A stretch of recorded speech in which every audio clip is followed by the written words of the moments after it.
Welcome into Stacking the Box. Sterling Holmes, Cody Williams, filling in for Ian McMillan. You can follow him on the X at TheSizzle20, myself at Homestretch KC. Training camp is now fully underway, which means every team, including the team that you root for, unless you're a Giants fan, has the chance of winning a Super Bowl. Yeah, baby. Every team outside the Giants has a chance of winning a Super Bowl. Going to get into a lot of stuff this episode, including Christian Wilkins, the 99 Club on Madden. Who did they leave out? Trey Hendrickson back at practice, but not really practicing. Micah Parsons and his contract drama, camp injuries, and a whole lot more. Cody, how are you? I'd just like to contend that I would also like to throw the Saints into there with the Giants. I don't see a world where the Saints are winning the Super Bowl, but I'm doing good, man. How you doing?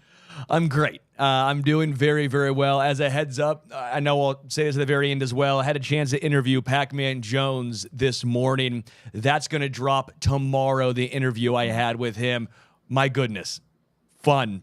Enjoyable. Leaving every single word he said in that podcast, so you are going to want to listen to that. His podcast that he's promoting is called, it's basically Raw. Guess what? That dude is raw. Yeah. And it is very, very fun. So enjoy the conversation with Pac-Man. Check it out, dropping tomorrow. He even made the joke. We went through the Giants schedule, and not only are the Giants a bad team, they have a brutal schedule. That is going to be very, very difficult. Let's get into let's go to Christian Wilkins first. Okay.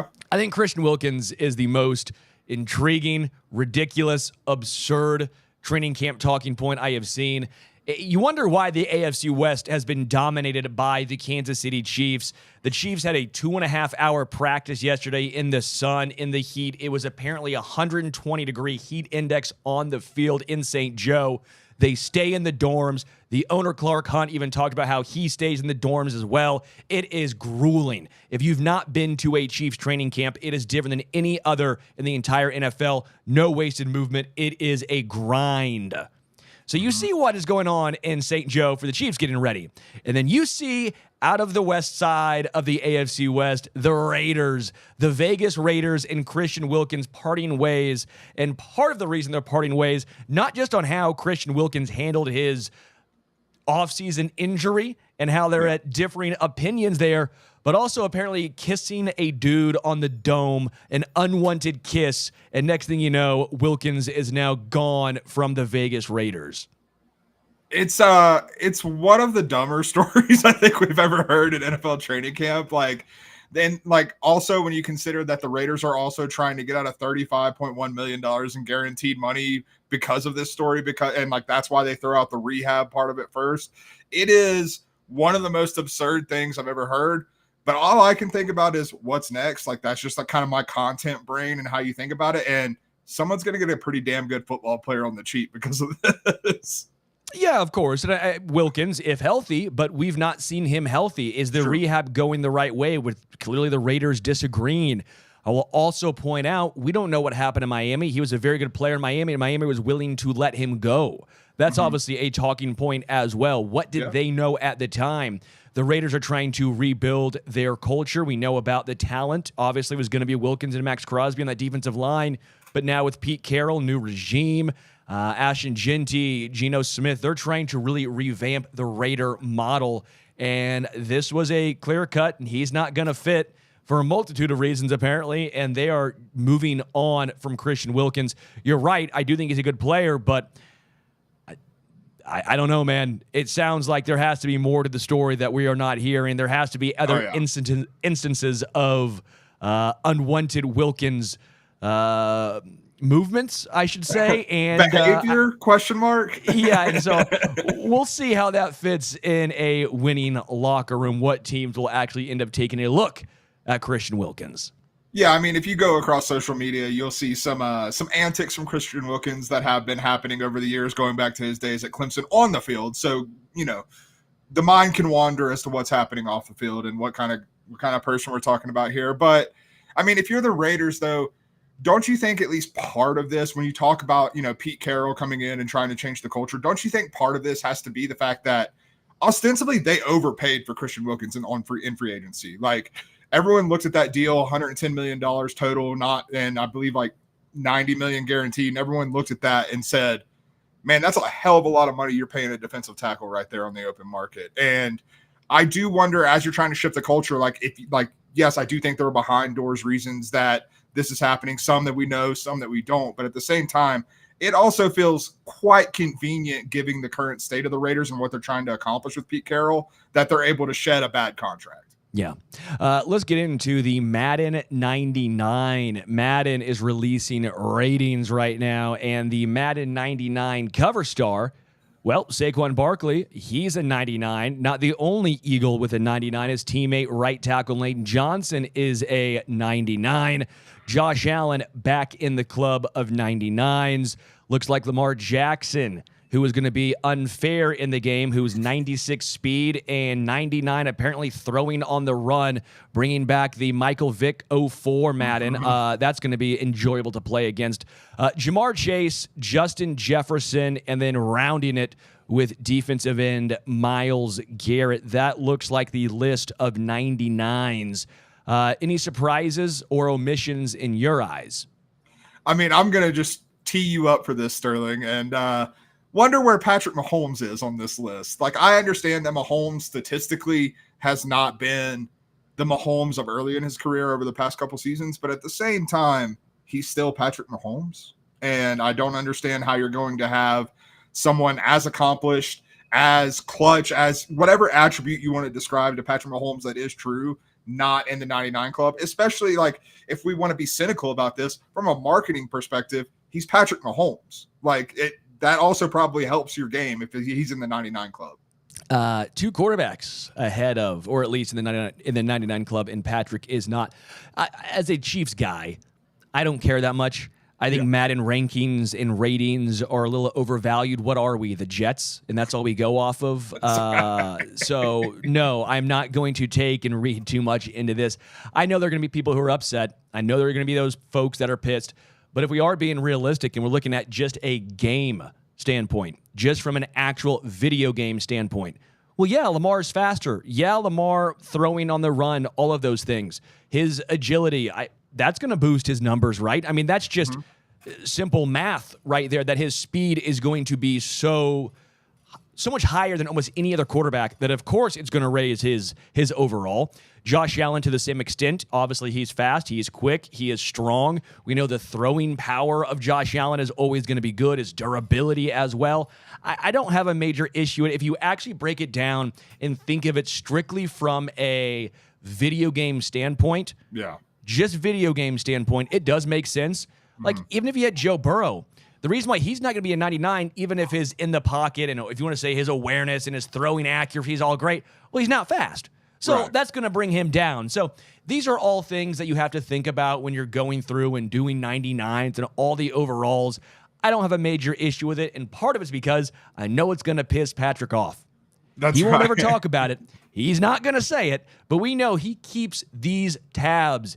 Petty Patrick is the most dangerous Patrick. That's the kind of guy when he was ranked 4th in the top 100 and he's throwing up 1, 2, 3, 4. He's the kind of guy that remembers these things. In big time moments when he's beating your favorite team, Patrick remembers, and that's the celebration he's going to put on your head. Yeah, I mean, when he's, after he beats the Bills again in the playoffs, it's not hard to imagine the NFL films coming out that week, and he's leaning in Josh Allen's ear and being like, who's the 99 now? Just a little something like that. I wish I had a good Patrick voice so I could do the Kermit the Frog combo Patrick and just really do. Who was that? Wow, that was bad. Not even going to start. No. Hey, Sean, we'll just cut that out and post. Thanks. That's Appreciate right, it, man. Yeah. 100%. I tried one word, and that word came out like I'm Oscar the Grouch. So Madden 99 Club, any other guys you thought might be in the 99 Club that are not? I think you could have looked if you're going to have Myles Garrett there, I think there's a case for TJ Watt, Micah Parsons, that kind of group. Myles Garrett's a freak, and kind of going back to what you're talking about, video game attributes. Myles Garrett has those in human form. A guy that big shouldn't be as twitchy, as explosive, as fast as he is, but you could probably say the same thing about Micah Parsons. You could probably say the same thing about, TJ Watt's pass rush moves if we're talking about going deep in the attributes and stuff like that. So that was kind of the first thing that stood out to me was like the pass rushers. Like I feel like there are other people who are on Myles Garrett's level. Yeah, I think if you're gonna have that, was he the only defensive player as a 99? I think that's how I have it. So yeah, I guess I don't have a major issue with it. I bet TJ Watt is the one that has the best and biggest gripe against it. I was trying to think maybe a cornerback, right? I was thinking along the lines of Patrick Surtain. I could have saw maybe a Patrick Surtain as a 99. You look at maybe, who was the linebacker? Fred Warner. Yeah, Fred Warner. I could have potentially saw as a 99. But I don't have a major issue. Wide receivers, Chase and Jefferson. You know my thoughts on Amon-Ra St. Brown. I think he should be up there, but I get it. Again, video game, he's not the fastest guy in the world. Right. Understandable. Running back, Saquon, in his season he had last year, he is also the title character of, if you will, in Madden. Derrick Henry, he's not a pass catcher. I mean, Saquon's not the best pass catcher in the world either. Wasn't super surprised, I guess, that Henry wasn't. But again, defensively, I'd probably say Patrick Surtain would be the guy I would have looked towards as getting that 99. Offensively, so on the offensive side of the ball, like I think it's kind of the same conversation that we just had on defensive side of the ball, where I think you kind of got to look at more of the big uglies, because if you've got Lane Johnson on there, like where's a Creed Humphrey being, the best center in the NFL? Where's a Penei Sewell? Hell, on the Eagles, Jordan Mailata is a pretty freaky guy. Like throw his name in the conversation. Trent Williams at his age might still have a case. Tristan Wirfs. There's a few names I think you could go to. Either way, I'm normally a team, or at least a fan of no 99s except for like legends. I'm team power creep. Okay, I'm team. You start at like 92's the high, and you can work your way up as the season progresses. If I had my druthers, that's what I would do. But overall, when it comes to Patrick being left out, I'm not worried, because I know he's going to keep this in his back pocket and bust it out at some point. In Bengal land, Trey Hendrickson is back at practice, but from what I have seen, is not practicing. Shamar Stewart signed, says the relationship is fine. What do you think here? Everything good in Cincinnati, or still some underlying issues?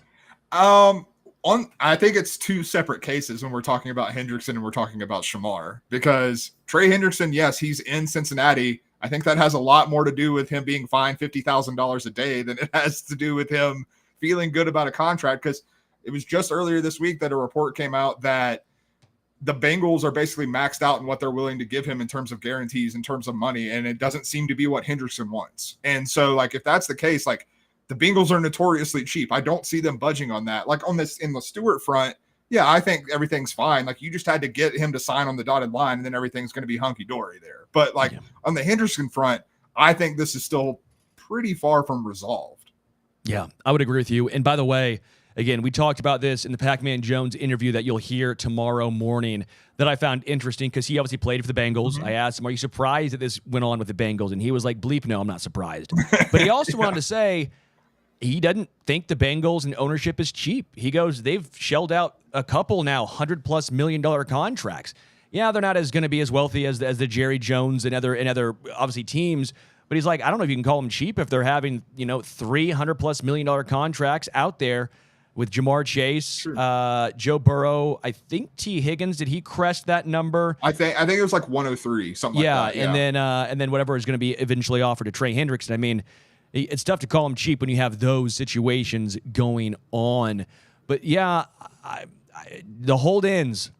If you're a player that's smart, don't get fined. That's right. Just sit there. Sit there and don't get fined, and you're still around the team. Yeah, Shamar Stewart signed his contract. That's good for a Bengals fan. Good for Shamar Stewart as well. And I mean, it's also Trey Hendrickson insurance too. Like, let's be clear about that. I think that was the most worrying thing about the Stewart situation is I am not optimistic of how this Hendrickson situation ends up for Cincinnati.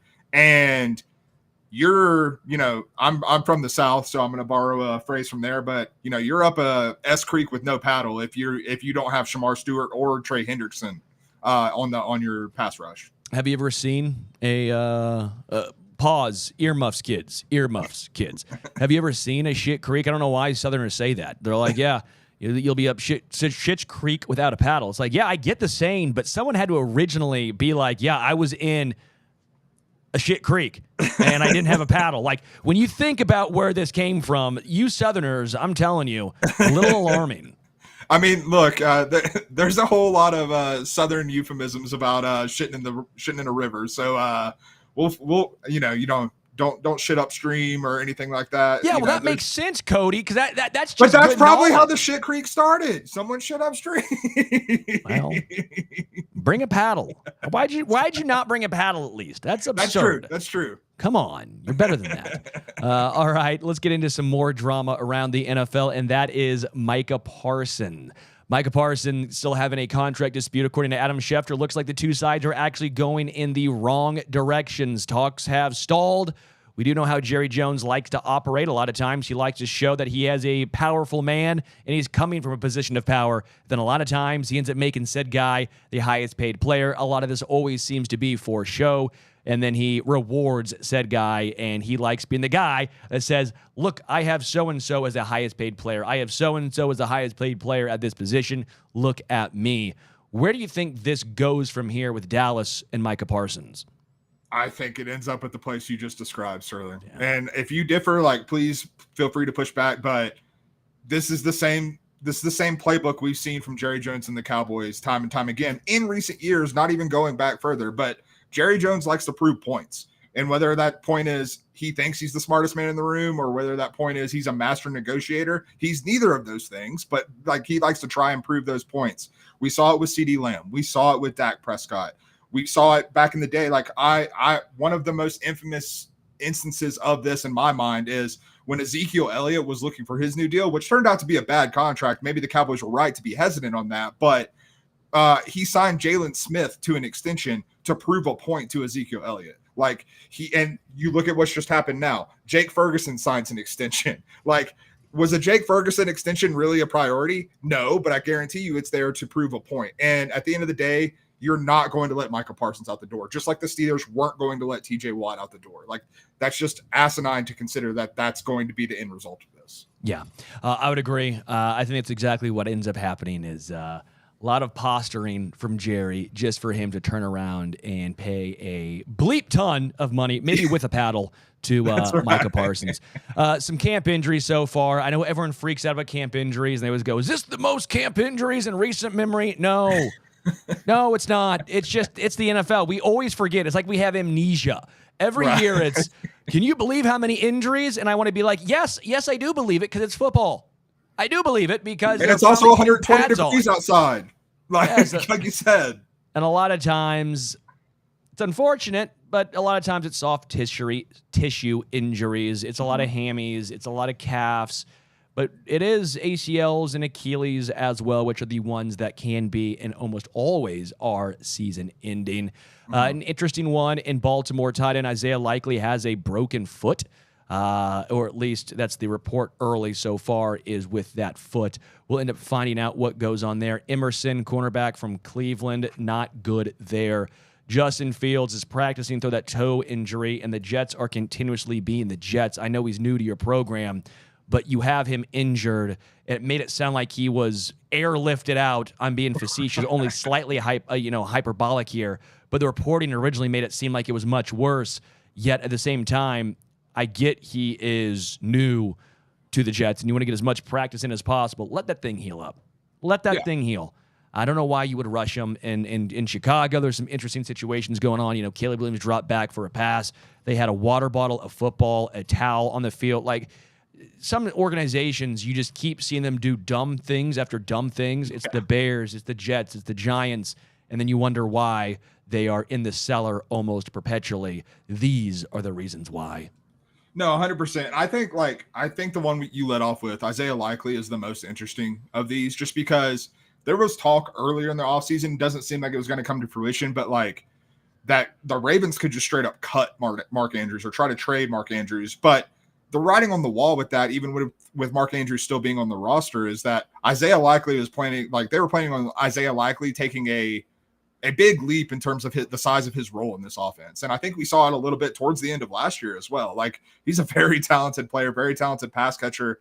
And how does that work now? Like without, with a broken foot, you're not going to be able to work on installs with new packages with a new tight end. And like, you have to wonder, does this mean Mark Andrews plays a bigger role in this offense? And that, we're talking about a Ravens team that is a Super Bowl contender in the AFC. And like, these are the kind of little margins that can kind of define things for your season if you're the Ravens. Yes.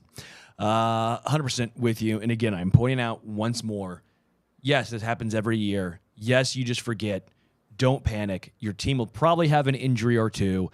Hell, the Chiefs did last year. Hollywood Brown out for the entire season. Like, these things happen. Mm-hmm. It's unfortunate, but it's part of the game. No, it was 9 years ago or 7 years ago when everyone had an ACL tear or an Achilles injury. No, that was the year. That one was 7 to 9 years ago. That was the year. Yeah. NFL Top 100 continues. Mm-hmm. They released 60 through 51, I believe, today. Let me just confirm. I don't think they're through 51 yet, but they're in the 50s. They are 60 through 55. Sorry. Okay. Yeah, no, you're good. 60 through 55. And I have some beef, and I shouldn't, because I always say I don't care about the NFL Top 100. Here's why. The NFL Top 100 is the 100 best players in the NFL voted on by the players. Mm-hmm. Well, a lot of times what happens is you vote first for your team. You're voting for your guys. Mm-hmm. Then you vote for guys you went to college with. Then you vote for your friends. Right? No, I know I know you're laughing, but this is true. No, I'm laughing because it is true. Truly. You think Jamar Chase is going to vote for Patrick Mahomes? No. You think Patrick's voting for Jamar Chase? No. If you are a Lions fan, are you voting for a Packer? Or a Lions player, are you voting for Jordan Love? Yeah, exactly. Maybe not. Maybe you are because you don't care. But I do think there is some of that goes into this. I think a lot of it is name recognition. It's who you play in your division, right? That's a big thing, too. If you don't play the Eagles, well, maybe you don't put that guy there. Maybe you do put him there because you don't play him, and you just want to put a guy because you know he plays for the Eagles and they just won the Super Bowl. Right? That's just me trying to... And also... Yes, the players are the one playing the game. I'm not trying to say I know more than them. I am not saying I know more than the players. I get that. But they don't watch every game. They're not sitting there watching and seeing what every guy does every single game. They watch their individual game and who's coming up next on their film. So, with that being said, I typically don't take a lot into the top 100 because I think it is very, very and vastly overblown. Mm-hmm. But I'm pissed... Because how the hell do you put Creed Humphrey, the best center in the NFL, at 93? Right. What are we doing here? I don't know. Trent McDuffie, a top 3 cornerback, top 5 at least, top 5 by anyone's board, top 3 by most, right? How the hell is he 81? Yeah. I am Drake London. I'm a Drake London hater because it's funny to rip on Ian. Don't tell him that. He won't listen to this, and I just like ripping on Drake London because he thinks that I don't like Drake London, and it's become a whole bit.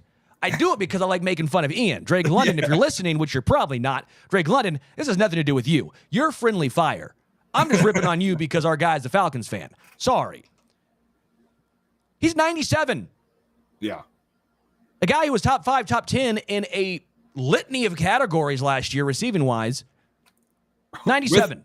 With broke down Kirk Cousins throwing him the football. I am just, again, Bo Nix as high as he was. It's just like, what are we doing here? I don't know, man. I tell myself every year, top 100 does not matter. And then I find myself getting angry. Yeah, I mean, I'm the same way. And you talk about, the players that are voting on this, and yes, players know a lot. But also, do we really think players care all that terribly much about this? They have so many other priorities beyond filling out the NFL Top 100 and giving the fans the 100 best players. But again, it's easy fodder to get pissed off at. It's easy fodder to get riled up at. And you mentioned it, Bo Nix being as high as he is. Okay, here's 3 quarterbacks who are ahead of Dak Prescott, which I know Dak Prescott's a polarizing player. He's also a damn good quarterback when he's healthy. We have Bo Nix, Jordan Love, and Sam Darnold ahead of Dak Prescott on this list. Jordan Love, I'm okay with. Jordan Love is the most justifiable of that group. The other two, absolutely not. Yeah, I am just, again, I'm in wonderment an amazement if sometimes these guys, these players, again, you mentioned it. First off, are they going through 100 players? You think that off their dome they're writing down 100? No, they probably write down 10 apiece, and then they throw them in this list. That's what they're doing. And you vote for your friends. If you went to a bigger college, congratulations. You have a better chance of being high. If you went to LSU, Alabama, Georgia, Ohio State, congrats. You're going to have a better chance of being high because you're going to vote for your guys. Yeah, and I just think about this like I do most things. Like, what would I do in this situation? I'm not close to being an NFL player. I never was close to being an NFL player. Don't cut yourself short. Those locks scream backup quarterback somewhere. I mean, I can hold a clipboard with the best of them, so that's a good point. I appreciate that. Charlie Whitehurst, clipboard Jesus. That's my model and inspiration for everything. But no, like if I was an NFL player and I'm voting on this list, I'm putting my long snapper on this list, man. I'm just trying to absolutely fudge the rankings as much. And shouts to producer Sean. I definitely did not get enough minutes. That was the problem. That was the issue. All right. Before we wrap up on this fun edition of Stacking the Box, again, it's so nice we actually have stuff to talk about. Oh my God. Football's back. Glorious. It's not 45 minutes of trying to pack fodder. We actually have legitimate talk, and it's very, very enjoyable. I guess two quick things before we get to our final topic here. Bengals released running back Zach Moss after 1 year. He had that neck injury last year. Obviously, Chase Brown is there. I was a little surprised. I don't know how serious, if he's supposed to be out for the majority of the year, if he's supposed to be back. I know he started this year on the non-football injury list. Yeah. So I don't know how long he's supposed to miss, but they did re-sign Samaje Perine. Yeah. Didn't they draft someone as well? Taj Brooks in the 6th. That's right. Yeah. Zach Moss always thought was a fine back. Yeah, I liked the Brown Moss 1-2 punch. Like that's a little bit of thunder lightning that I kind of liked that combo that they had in that backfield. So I mean, the fact that they are releasing him doesn't make me optimistic about how soon he can play, but I do think that if he does turn a corner in his recovery, could he be something, not specifically the Chiefs and not pandering to you, but something like Kareem Hunt signing late, mid-season. And I feel like there's a contender that will have a running back injury at some point. Zach Moss, if he's healthy enough, that's a hell of an addition to be able to make mid-season. 100%. I think that he is going to find a landing spot at some point. And as someone who has him in my Dynasty Fantasy Football League, it's a deep league, so that's why. Let's hope he lands on a team where he can be a contributor. It was nice. I had Chase Brown and Zach Moss. And I have Chase Brown, so I don't have Zach Moss, and so I'm very happy with the Chase Brown fallout of this. I'm okay with it. I guess I'm okay with it. I'll acquiesce. I'll acquiesce in that aspect. Cam Ward, obviously you can tell he's a young cat because he just says the Titans offense is, quote, very mid right now. I'm not sure I'm a huge fan overall of what, the Gen Z of it all means for us covering the NFL, but it does give us some great sound bites, and just calling your offense mid in the middle of the first week of training camp is a beautiful thing. Although based on some of the videos and reports I've been seeing out of the Titans camp, I think Cam Ward might have a hand in it being mid right now. I don't think it's everything around him causing the problem right now. I've been on record. I'm not a big Cam Ward supporter, or I should say believer. I don't want to say supporter because I don't know the guy, and I might end up. You know what? I will take it back. I will support him. He is, again, in my Dynasty Fantasy Football League. I drafted him this year. So I will support you, Cam Ward. Believing is a different talking point, though. I was not a huge fan of his game translating to the NFL, especially a bad team like the Titans. I thought that his offensive line in Miami gifted him a lot of opportunity that he will not have in the NFL, especially joining a bad team. I think there's going to be some growing pains, a lot of growing pains early on, and so far training camp is no exception. Agreed. All right, finally, speaking of training camp fights. Yeah. You a fan? Hate it? Love it? Don't care? I would say that at this point in training camp, don't care. Doesn't really bother me. I think it's situational dependent. If you're the Raiders and you're having training camp fights, you're trying to install a new culture under Pete Carroll, that type of thing. I do think that kind of matters. Brian Schottenheimer today at Cowboys camp put his players on the line and made them run sprints because there were too many fights today and then kicked someone out of practice. Like, he's trying to install a new culture. I can understand that. Other than that, it's guys fighting for their livelihood, man. Of course there's going to be heated tempers. Of course there's going to be that stuff going on. Now, I'll tell you when I do care and enjoy training camp fights, and that's when we start getting joint practices. I love to see the heat of competition start to get people in practice when you have another team out on the field. You know who will never do a joint practice? Who's that? Andy Reid. That's right. For that exact reason, he does not do joint practices. He doesn't want those fights. Yeah. Teams that have had fights so far, at least the ones that have been reported: Falcons, Packers, Saints, Chiefs, Bills, Panthers, Lions. Falcons, Packers, Chiefs, Bills, and Lions. 5 of the 7, I think you would say, are playoff contenders, playoff sort of teams. I, for one, the one I do know about very well is the Chiefs one. And I think fight's obviously a strong word. Anytime, there's pushing, shoving, it gets labeled a brawl. So it's an overreaction. And the Chiefs one I actually liked.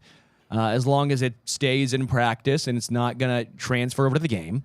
Because, one, what happened was Josh Simmons, it was actually rookie-on-rookie crime here. It was Josh Simmons versus Ashton Gelati, the defensive end out of Louisville. Yeah. And then it was Josh Simmons, obviously Ohio State, fell to the Chiefs at 31, left tackle. Simmons had been somewhat dominating. He's been amazing at Chiefs training camp so far. And he was dominating Ashton Gelati, and he went to the whistle, blocked him through the whistle, and then blocked him again through the echo of said whistle. Well, Gelati didn't care for it very much, and you saw a little shove from Ashton. And then all of a sudden, you see Josh Simmons throw a punch, which everyone's calling a punch, at Gelati. Gelati retaliated, took Simmons' helmet off, and then it was broken up. And they're fine. It never carried over. It was okay. That's the kind of fights that I like. I like seeing rookies go at it. It was 100+ degrees in Kansas City. Andy Reid post said, not a big deal. The guys were hot and ornery, which I love. Great word from Andy Reid. The guys were ornery out there, a little hot. So I was okay with that. And end of the day, you got to tell them, though, no taking someone's helmet off in a game. No throwing punches in a game, because that's 15 yards and you might be gone. Now, in training camp, and it is hot, and you've been going against it for 2.5 hours in the sun, it's going to happen. I'm not worried about it, and I like the feistiness of that.